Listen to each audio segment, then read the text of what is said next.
I was standing in the kitchen of my restaurant in downtown Portland, Oregon, watching the early morning rain streak down the windows, when everything I thought I knew about my life shattered.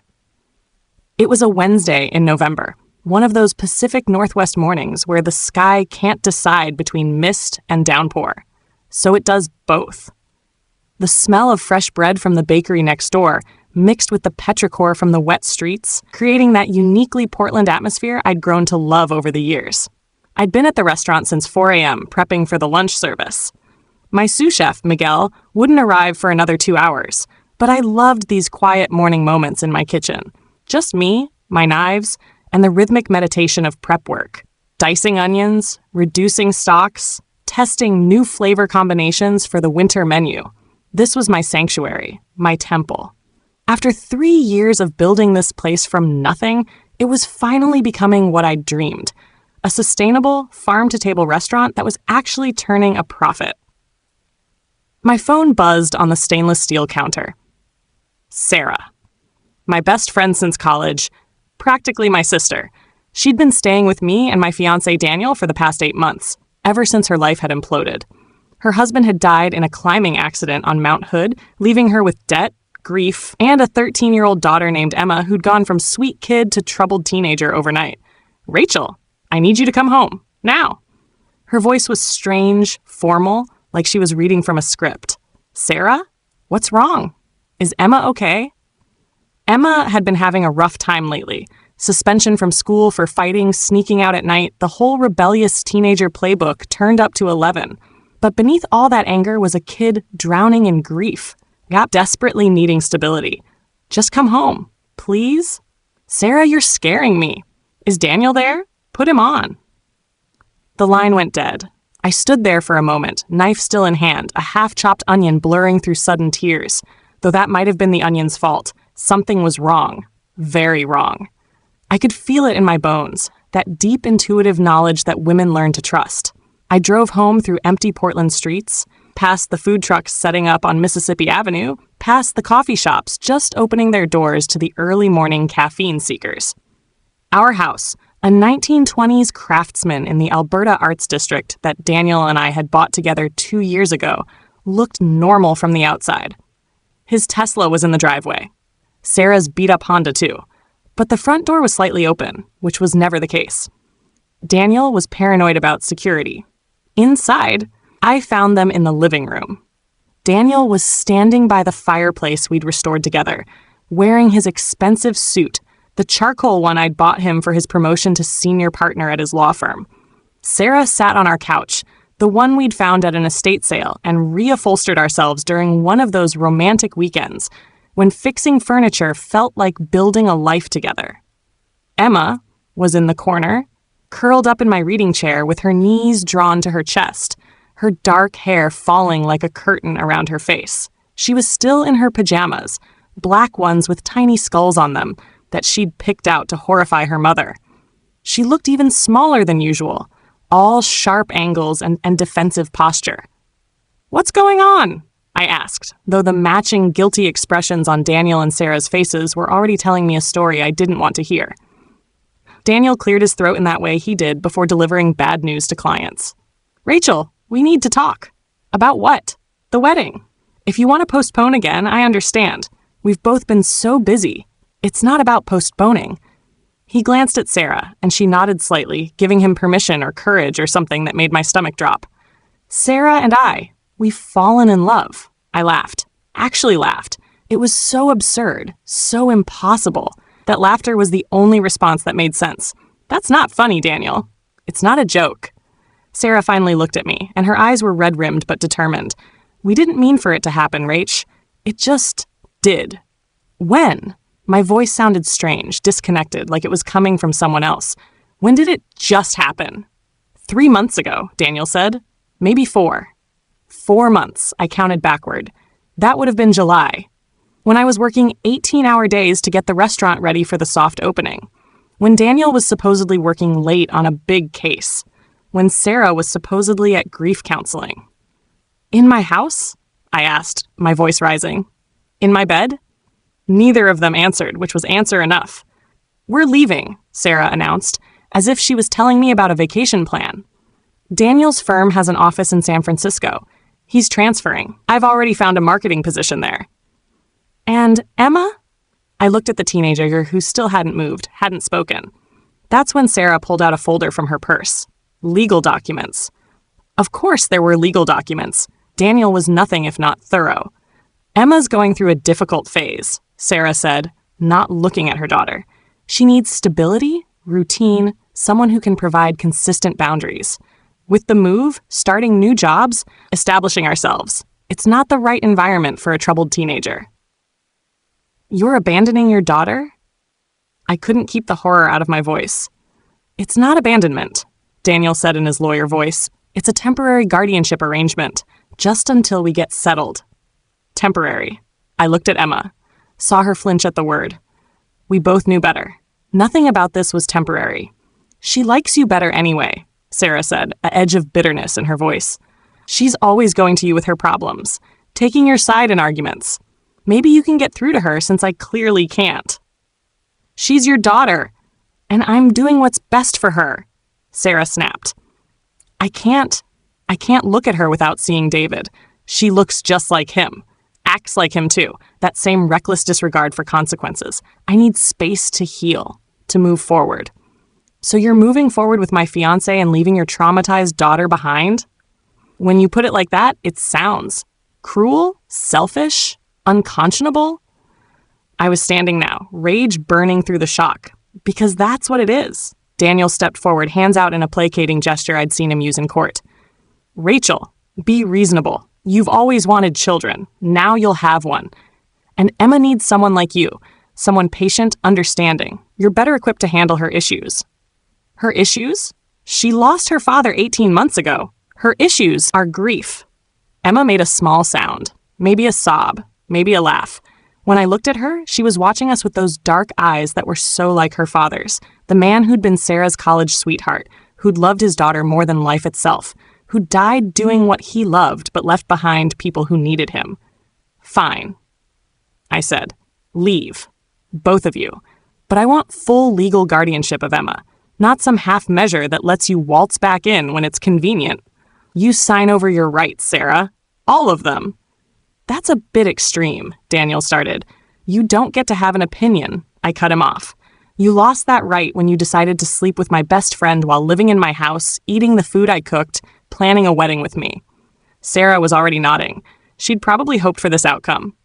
I'll sign whatever you want. And financial support. Monthly payments for Emma's expenses. College fund, health insurance, everything. Yeah, of course, Daniel said quickly. Too quickly.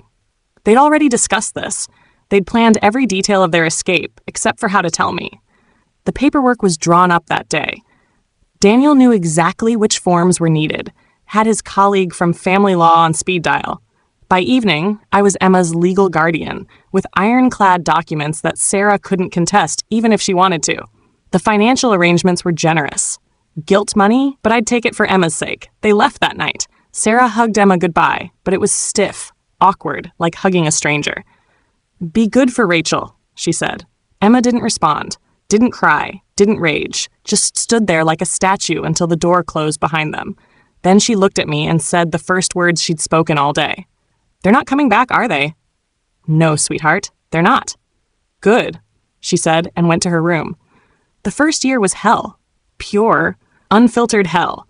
Emma's grief and rage had been bad before, but abandonment added a whole new layer of pain. She stopped going to school entirely. I'd drop her off at the front entrance of Roosevelt High, and she'd walk straight through and out the back. The truancy officers became regular visitors. The principal had my number on speed dial. She started cutting. Not suicide attempts, the therapist assured me, but self-harm as a way to feel something other than emotional pain. I hid every sharp object in the house, but she always found something. I'd catch her picking at the cuts, making them worse, like she was trying to make the outside match the inside. She ran away 3 times. The first time, I found her at her father's grave at Riverview Cemetery, curled up against the headstone in the rain. The second time, she made it all the way to the coast, to Cannon Beach, where her family used to vacation. The police brought her back. The third time, she was gone for 4 days. I didn't sleep, didn't eat, just drove around Portland looking for her, checking every place a 13-year-old might hide. Found her living with some street kids under the Burnside Bridge. The relief when I saw her nearly brought me to my knees. "Why do you keep looking for me?" she asked as I drove her home. "Why don't you just let me go?" "Because I chose you," I said. "And I don't give up on the people I choose." She was quiet for a long moment. Then, "Everyone else does." "I'm not everyone else." The therapy bills were astronomical. We went through 4 therapists before finding Dr. Yuki Tanaka, a soft-spoken woman who specialized in complicated grief and abandonment trauma. She had an office in the Pearl District with a view of the river and a therapy dog named Mochi, who seemed to be the only living thing that could make Emma smile. Emma's anger is actually a good sign. Dr. Tanaka told me after a particularly brutal session where Emma had screamed at both of us for 45 minutes straight. It means she still feels. She still cares. When she stops being angry, that's when we worry. So I let her be angry. She slammed doors so hard the house shook. She played music at volumes that got us noise complaints. She dyed her hair black, then blue, then a shade of green that looked like pond scum.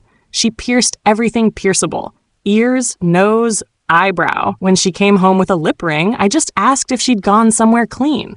"Why aren't you yelling at me?" she demanded. "Would it help?" "No." "Then why would I yell?"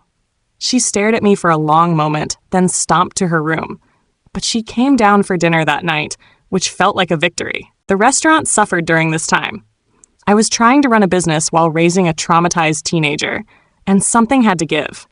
I promoted Miguel to executive chef earlier than planned, gave more responsibility to my staff. Some days, I didn't make it in at all, too busy dealing with Emma's latest crisis. The reviews started slipping. The Portland food scene is unforgiving, and word spread that the promising new restaurant was struggling. But slowly, painfully, things started to shift. Emma started actually attending therapy, instead of just sitting there in silence. She began eating regular meals instead of surviving on energy drinks and spite. She stopped cutting, though the scars remained, silver lines on her arms that told the story of her pain. The breakthrough came, unexpectedly, in the kitchen. It was a Sunday morning, about a year after Sarah and Daniel left. I was testing a new recipe for a Spanish tortilla, trying to get the texture right. Emma wandered in, drawn by the smell of cooking onions and potatoes. "What are you making?" "Tortilla española. Want to try?" She shrugged, which I'd learned to interpret as yes. I plated a wedge for her, watched as she took a tentative bite. "It's good," she said, surprised. "Like, really good. Want to learn how to make it?" Another shrug. But she stayed, watched as I prepared another one. By the third attempt, she was helping, whisking eggs, flipping the tortilla with growing confidence. There was something about cooking, the precision, the immediate results, the transformation of raw ingredients into something beautiful that spoke to her. After that, the kitchen became our common ground. Every Sunday, we'd cook together. I taught her knife skills, flavor profiles, the chemistry of baking. She had a natural palate, could identify ingredients in complex dishes after just one taste. More importantly, cooking gave her focus, purpose, something to do with her hands besides hurt herself. "I want to work at the restaurant," she announced one day. "You're 14. "So, I can wash dishes, bus tables. I need to do something, Rachel. I'm going crazy sitting around thinking all the time." Against my better judgment, I agreed. After school and on weekends, Emma worked at the restaurant. She started in dish pit, worked her way up to prep cook. The kitchen staff adopted her immediately. Miguel taught her Spanish curse words. Our pastry chef, Simone, showed her how to make perfect croissants. The controlled chaos of a professional kitchen seemed to calm something in her. Her grades improved. Not honor roll level, but passing. The anger started to ebb, replaced by determination. She still wore all black, still had more piercings than I could count, but she smiled sometimes, laughed even. At 15, she created her first original dish, a deconstructed tamale with mole negro that was so good I put it on the menu as a special. Watching her face when the first customer ordered Emma's tamale was worth every sleepless night, every slammed door, every moment of doubt. "My dad would have loved this," she said quietly that night as we closed up the restaurant. Tell me about him." And she did. For the first time, she talked about David without crying or raging, told me about his terrible jokes, his obsession with mountaineering, how he used to make her elaborate birthday cakes that always collapsed but tasted amazing. She talked until her voice went hoarse, and I listened, understanding that sometimes the greatest gift you can give someone is witness to their grief. By the time she was 17, Emma was my sous chef in all but title. She could have gone to culinary school, but she was already learning more in our kitchen than any classroom could teach. The restaurant had recovered from its rough patch, was thriving actually. We'd been nominated for a James Beard Award. Portland Monthly called us the city's most exciting new restaurant. Emma had grown into herself, still alternative, still fierce, but focused now. She'd covered some of her scars with beautiful tattoos, a phoenix on one arm, her father's favorite quote on the other, "The mountains are calling and I must go." She was beautiful in that striking way that makes people look twice, with her father's dark eyes and her mother's cheekbones, though I was careful never to mention the resemblance. College application season arrived. Emma could have gone anywhere. Her grades had recovered. Her essay about finding healing through cooking was powerful, and her work experience was unmatched. But she chose Portland State, wanted to stay close to home, to the restaurant. "To you."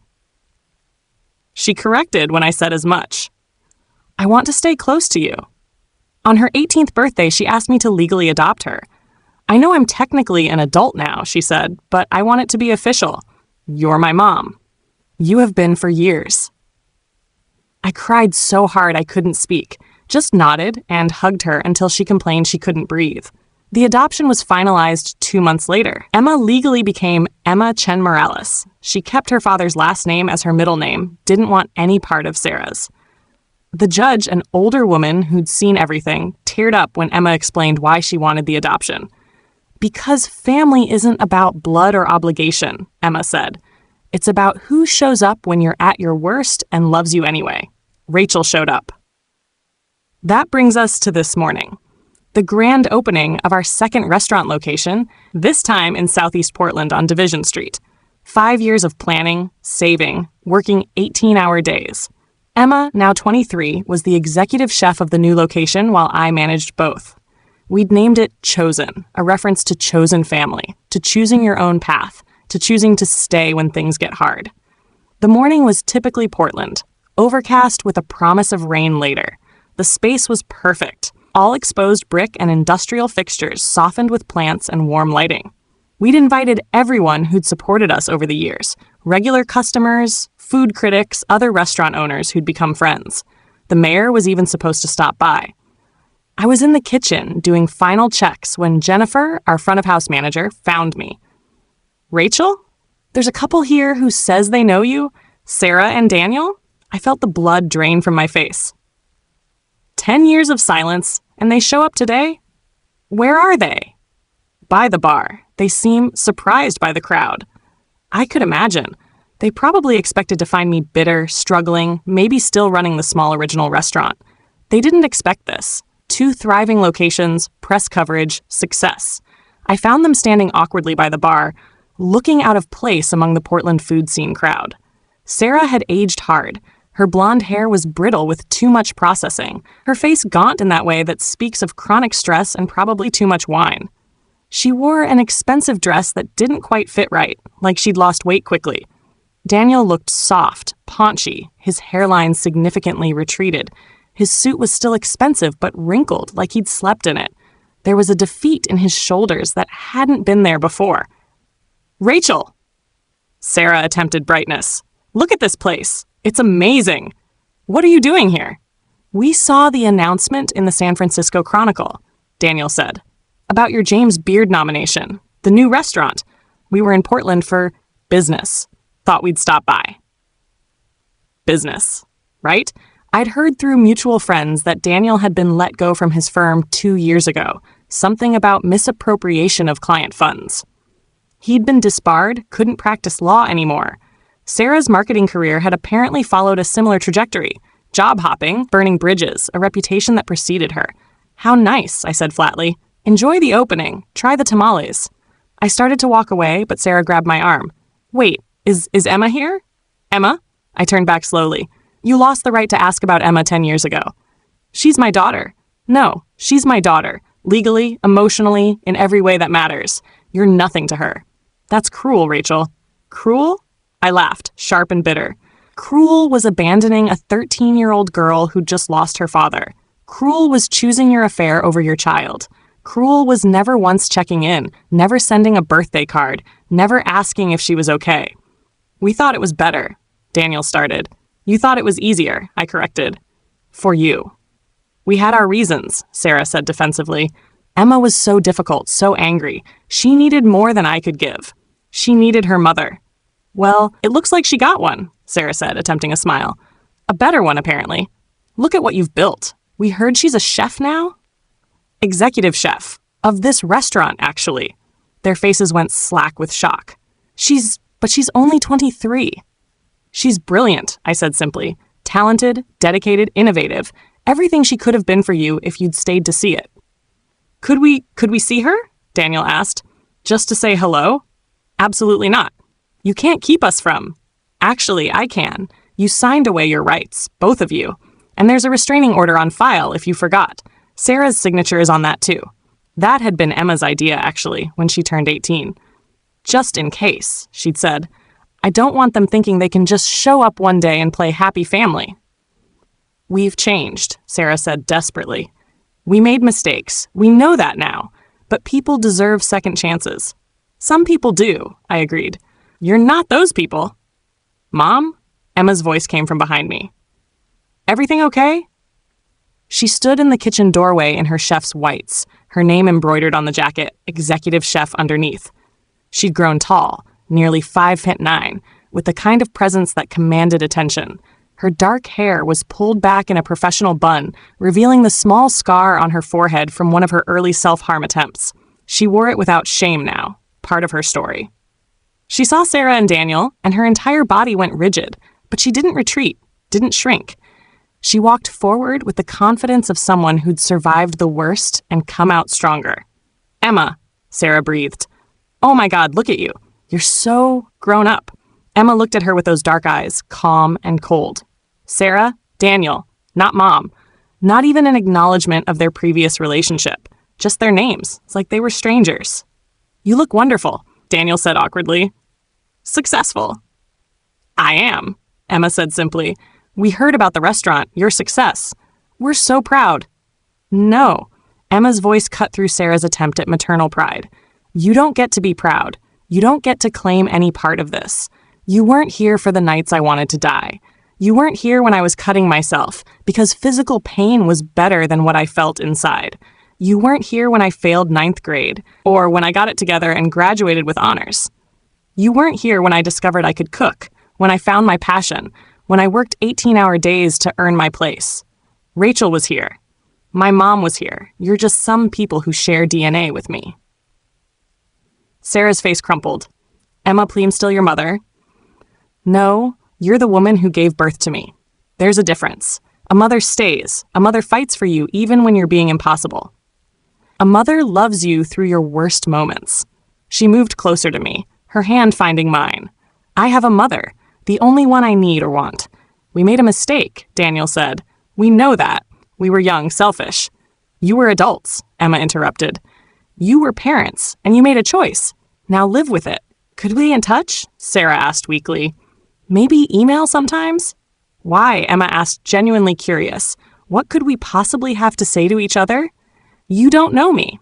You don't know that I hate mornings but love watching the sunrise from the kitchen. You don't know that I still have nightmares about my dad's accident, that I sponsor a scholarship at culinary school in his name. You don't know that I'm engaged to a wonderful woman named Luz who makes me laugh even on my worst days. You don't know anything about me because you chose not to know. Engaged? Sarah's voice was faint. Emma held up her left hand where a simple silver ring caught the light. 6 months now. The wedding's next spring. Small ceremony, just family. She squeezed my hand. Real family. The silence stretched uncomfortable and heavy. Around us, the restaurant opening continued. Laughter, conversation, the clink of glasses. Our world, mine and Emma's, vibrant and alive, while these two ghosts from the past stood frozen in their regret. "You should leave," I said finally. "This is Emma's big day. You don't get to taint it with your presence." "Could we at least try the food?" Daniel asked weakly. Emma laughed, harsh and bitter. "You can't afford it. I know about the disbarment, Daniel. The bankruptcy. Sarah's string of failed jobs. Did you really think you could just show up here and what? That we'd welcome you back? That I'd fall into your arms crying, 'Mommy'? That Rachel would forgive you for destroying her life?" "We didn't destroy," Sarah started. "You didn't?" I stepped forward. "You took my fiancé, my best friend, my home, my trust in people. You left me with a traumatized teenager and a struggling business. If that's not destruction, what is?" "But look what you built from it," Daniel said, gesturing around the beautiful space. "You're successful. You have a daughter. We built this in spite of you, not because of you," Emma said firmly. "Our success isn't your redemption story. You don't get to point to what we've accomplished and use it to absolve yourself." Sarah was crying now, mascara running in dark streams down her cheeks. "I think about you every day, Emma. What I did, leaving you." "Good," Emma said coldly. "Think about it. Live with it. Let it eat at you the way abandonment ate at me. But do it somewhere else. You're not welcome here. Emma, leave." Her voice was steel, "Now, or I'll have you escorted out." They left, walked out into the Portland drizzle that had just started, Sarah crying, Daniel with his shoulders hunched. They looked older, broken, diminished. Nothing like the confident couple who'd walked out of my house 10 years ago with their heads high and their futures bright. "You okay?" I asked Emma once they were gone. She was quiet for a moment, then nodded. "Yeah, I thought seeing them would hurt more, but mostly I just feel nothing. They're strangers who hurt us once. That's all." "I'm proud of you. I'm proud of us." She smiled, the expression transforming her face. "Come on, Mom. We have a restaurant to open." The rest of the day was perfect. The food was flawless. Emma had outdone herself with a menu that was both innovative and comforting. The reviews would later call it transformative. A love letter to resilience, cooking that tells a story of survival and triumph. We were booked solid for the next 3 months within a week. Luz arrived just as we were about to cut the ribbon. She was a kindergarten teacher with a smile that could light up a room and a fierce protectiveness of Emma that reminded me of myself. She kissed Emma's cheek, whispered something that made her laugh, then stood with the proud partners and families. "Ready?" the photographer asked. Emma and I stood together, giant scissors poised over the red ribbon. Behind us, our chosen family, Miguel, Simone, Dr. Tanaka, who'd become a friend over the years, Jennifer, Luz, all the people who'd stood by us when things were hardest. "Ready," we said in unison, and cut. The crowd cheered. Champagne corks popped. Emma pulled me into a fierce hug. "Thank you," she whispered, "for choosing me, for staying, for being my mom." "Thank you," I whispered back, "for choosing me too, for letting me be your mom." Later that night, after the guests had gone and we were cleaning up the kitchen, our favorite part, just us and the satisfied exhaustion of a successful service, Emma asked, "Do you think they'll try to contact us again?" "Maybe. Probably. Does it matter?" She considered this, wiping down the steel prep surface with practiced efficiency.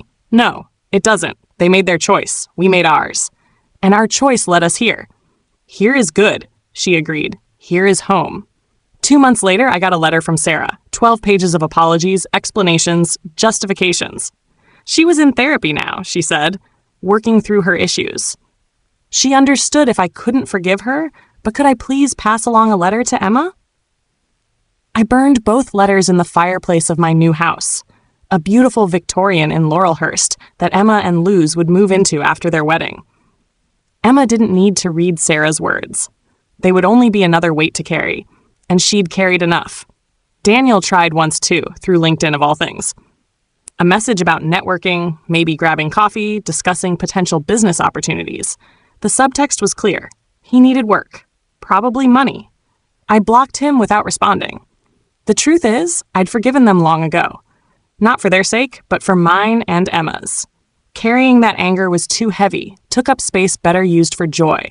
But forgiveness doesn't mean reconciliation. It doesn't mean opening doors better left closed. Emma and Luz's wedding was last month. It was perfect. Small, intimate, held in the restaurant's private dining room. Emma wore a suit that made her look like a 1920s jazz singer. Luz wore a flowing dress the color of sunrise. They wrote their own vows, promises about choosing each other daily, about building a family based on love and commitment, not obligation. I walked Emma down the aisle. "I know traditionally the father does this," she'd said when asking me, "but you're everything. Mother, father, friend, mentor. It has to be you." As I placed her hand in Luz's, I thought about paths not taken. If Daniel hadn't cheated, if Sarah hadn't left Emma, if I hadn't taken her in, who would we be? Not these people, certainly. Not this family. "Who gives this woman to be married?" the officiant asked. "I do," I said clearly. "Her mother." Emma's smile could have powered the entire city. The restaurant expansion continues.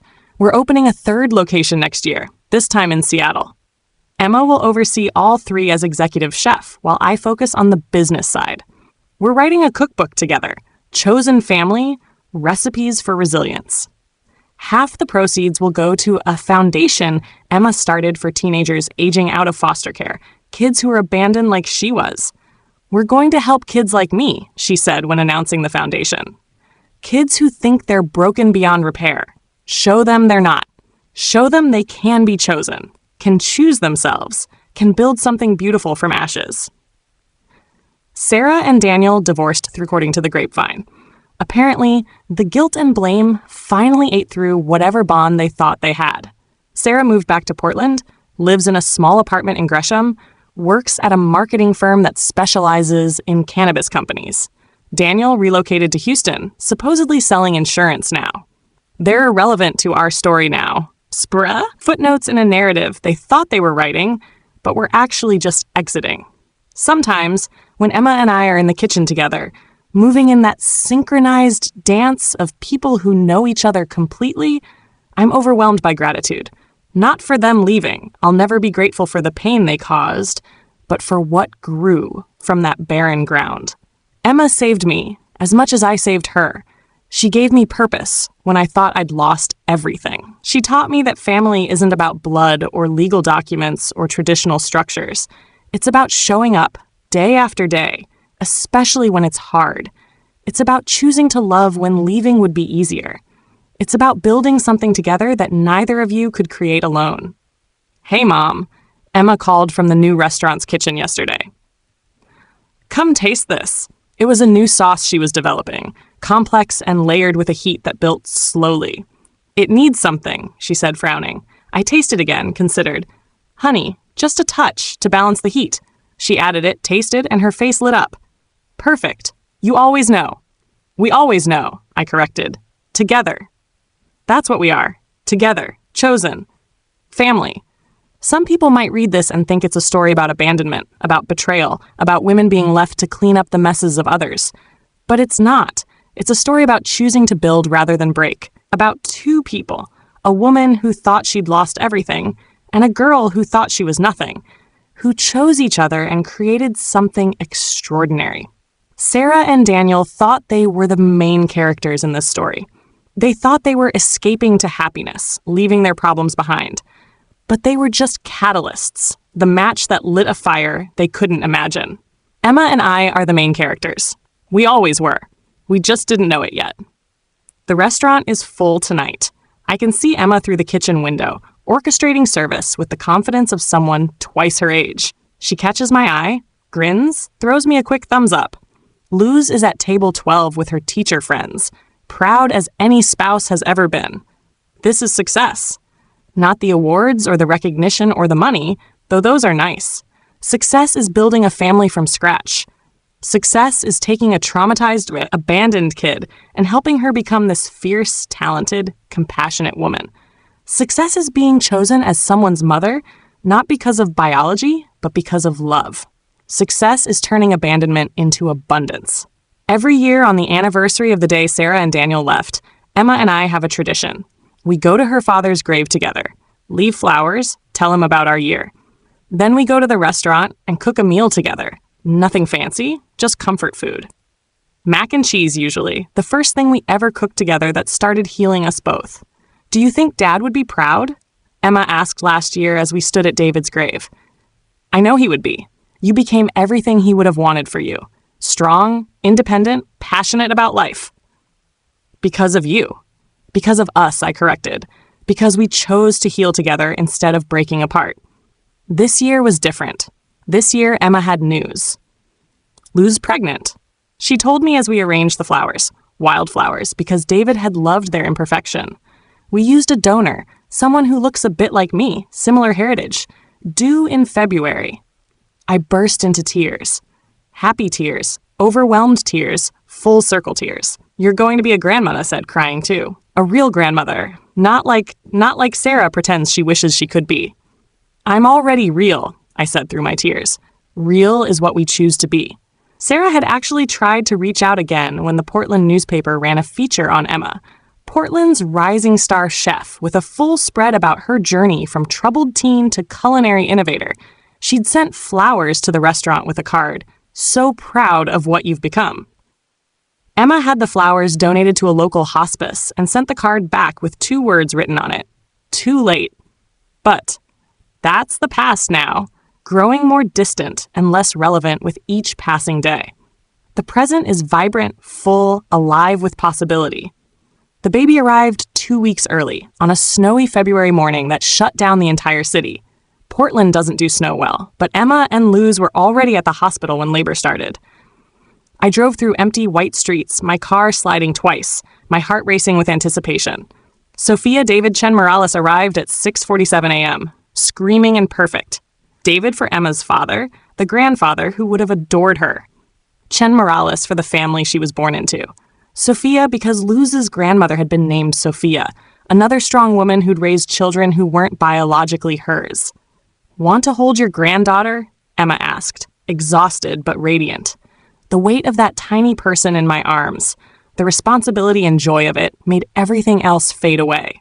Every hurt, every betrayal, every moment of doubt, none of it mattered compared to this new life, this continuation of our chosen family. "Hi, Sophia," I whispered. "I'm your Grandma Rachel, and you are so loved, so wanted, so chosen." The restaurant crew came by in shifts, bringing food, cooing over the baby. Dr. Tanaka brought a beautiful blessing from her Japanese grandmother about children who are born into love rather than just blood. Miguel taught Sophia her first Spanish words, even though she was only hours old. The room filled with chosen family, with love that was earned rather than assumed. A week later, we were home, Emma and Luz's new house just 3 blocks from mine, when Jennifer called from the restaurant. "There's a woman here," she said carefully. "Says she's Emma's mother. She has a lawyer with her." My blood went cold. "Don't let them in. I'm on my way." But Emma, overhearing, took the phone. "Let them in. Put them in the private dining room. We'll be there in 20 minutes. "Emma, you just had a baby. You don't need to."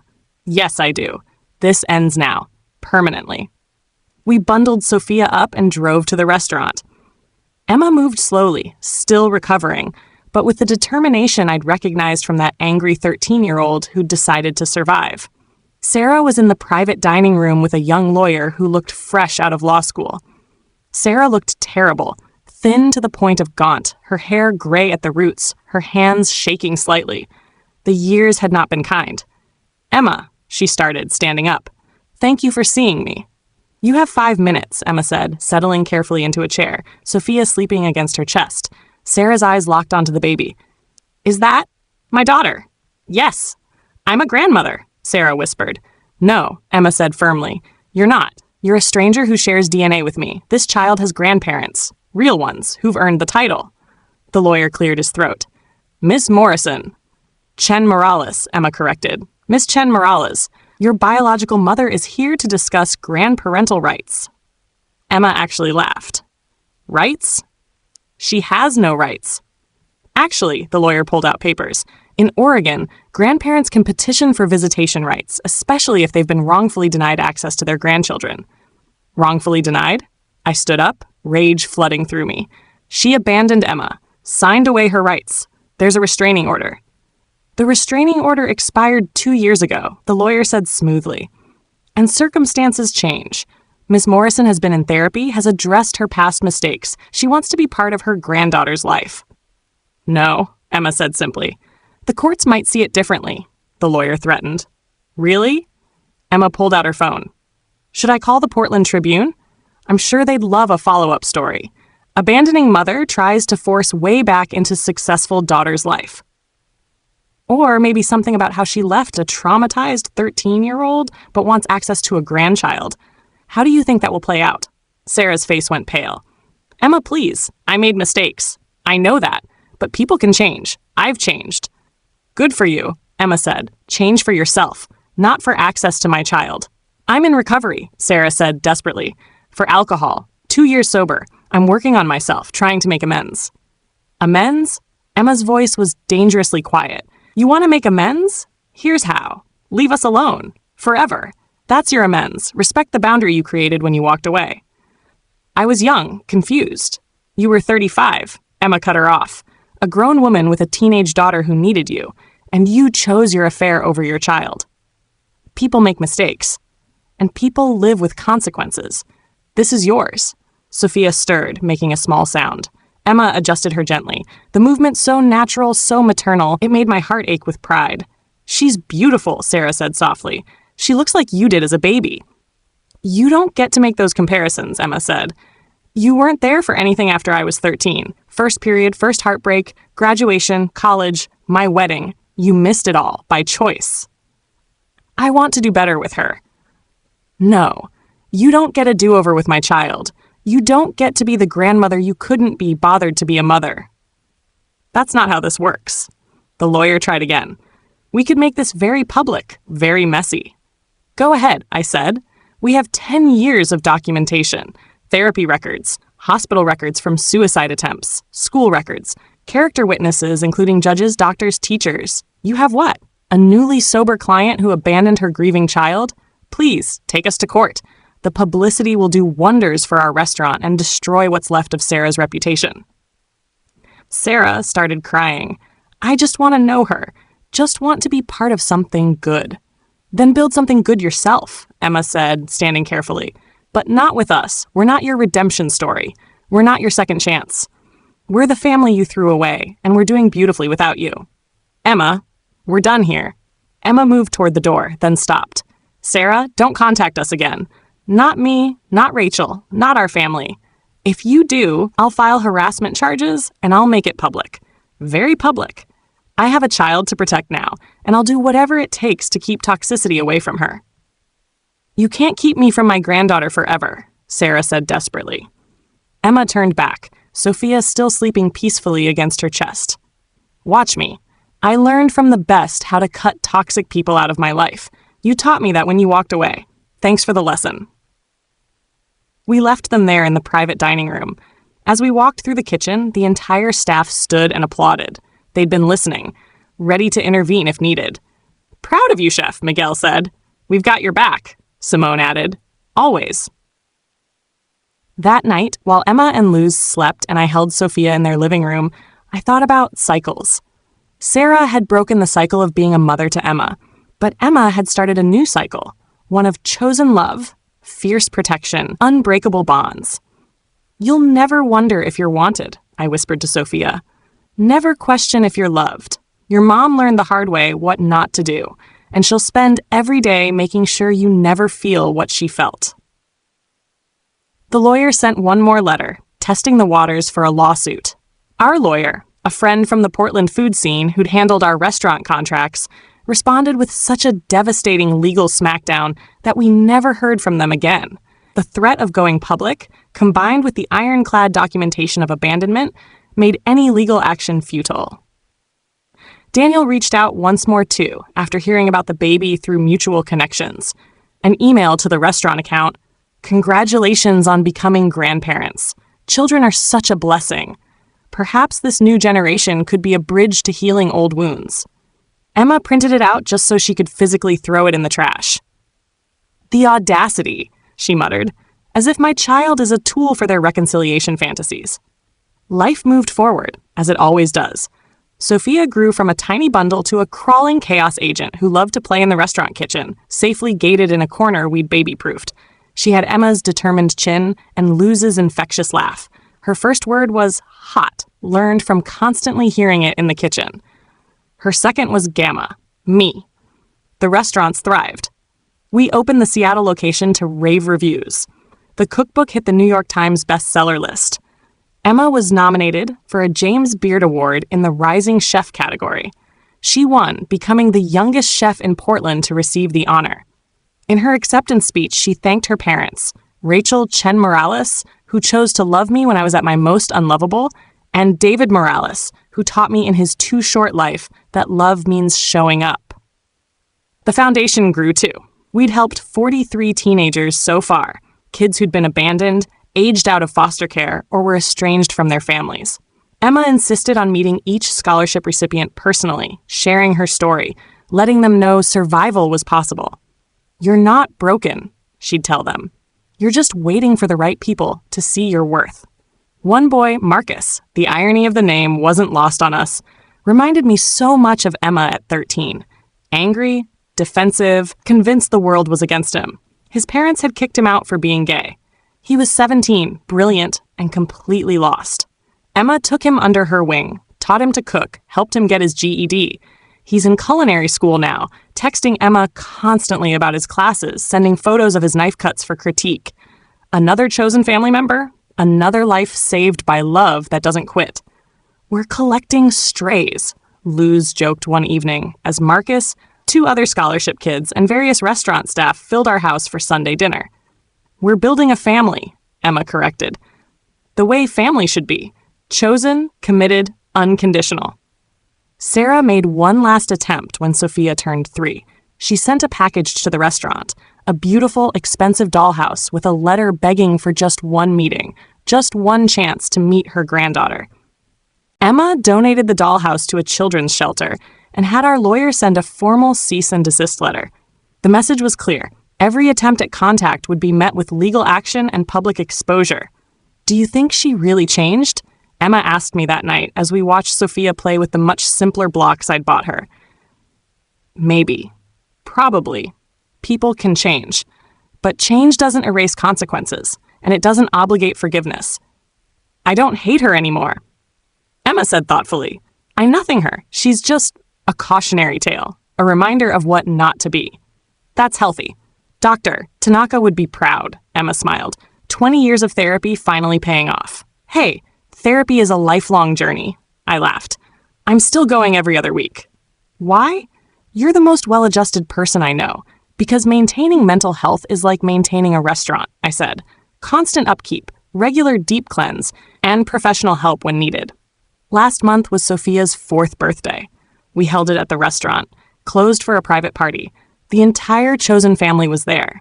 Staff, scholarship recipients, Dr. Tanaka, now in her 70s but still sharp as ever, neighbors who'd become friends, the network of love we'd built over 15 years.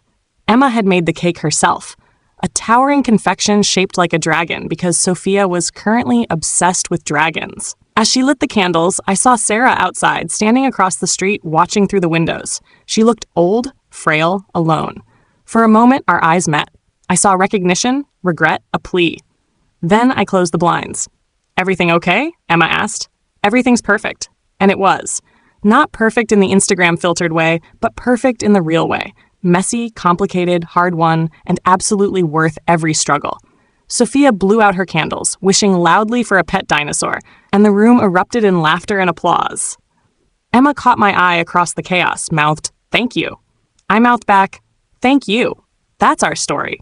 2 women who saved each other, who chose family over blood, love over convenience, staying over leaving, who built an empire, not just of restaurants, but of resilience, of chosen bonds, of proof that abandonment doesn't have to define you.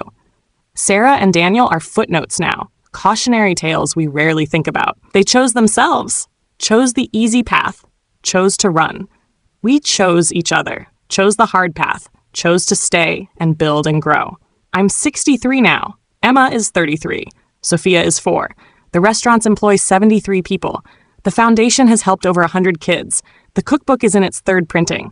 These are the numbers that matter, not the ones who left, but the ones who stayed and the ones we've helped along the way. Tomorrow, Emma and I are teaching a cooking class for teenage girls in foster care. Next week, we're catering a wedding for 2 of our scholarship recipients who met in culinary school and fell in love over properly clarified butter. Next month, Sophia starts pre-K and Emma's already nervous about leaving her for full days. What if she needs me? Emma fretted last night. Then you'll be there, I assured her. Just like you always are. Just like I always was for you. How did you do it? How did you take on a broken teenager when your whole life had just imploded? I didn't take on a broken teenager, I said. I chose a daughter, and she chose me back. Everything else was just details. Emma hugged me then, the kind of hug that says everything words can't. We stood in her kitchen. Not unlike that first kitchen where she learned to make tortilla española, where she learned to heal, where we learned to be family. And I felt the weight of all our years together, all our struggles and triumphs, all our chosen love. I love you, Mom. I love you too, sweetheart. Always. Always. That's the promise we made without words that night 15 years ago when Sarah and Daniel walked away. Always show up. Always fight for each other. Always choose love over leaving. And we have. Every single day we choose each other. That's what makes us family. That's what makes us unbreakable. That's what makes this story not one of abandonment, but one of choosing to build something beautiful from the ashes of what others burned down. Some people are born into families. We built ours from scratch. Ingredient by ingredient, one perfectly seasoned dish at a time. And honestly, I wouldn't have it any other way. The restaurant is full tonight. I can see Emma through the pass, plating with the precision of a surgeon and the soul of an artist. Sophia is asleep in the office, worn out from helping with prep this afternoon. Luz is at table 6 with her book club, proudly telling anyone who'll listen about Emma's latest menu innovation. This is our life. Rich, full, complicated, chosen. Born from abandonment but built on commitment. Started with loss but sustained by love. Sarah and Daniel thought they were the main characters, thought their love story was worth destroying everything else. But they were wrong. The real love story was always between Emma and me. Not romantic love, but the fierce, protective, unbreakable love between a mother and daughter who chose each other when the world told them they were just leftovers. We're not leftovers. We're a feast, and everyone's invited, except the ones who walked away. They made their choice. We made ours. And our choice led to this abundance, this joy, this family that's stronger than blood and more lasting than any marriage certificate. The order ticket machine chirps. Another full house, another successful service. Emma catches my eye through the kitchen window, grins, gives me our signal, a heart made with her hands, our silent I love you across the chaos. I signal back, same as always, heart with hands. I love you too, forever and always, no matter what. That's what real family means.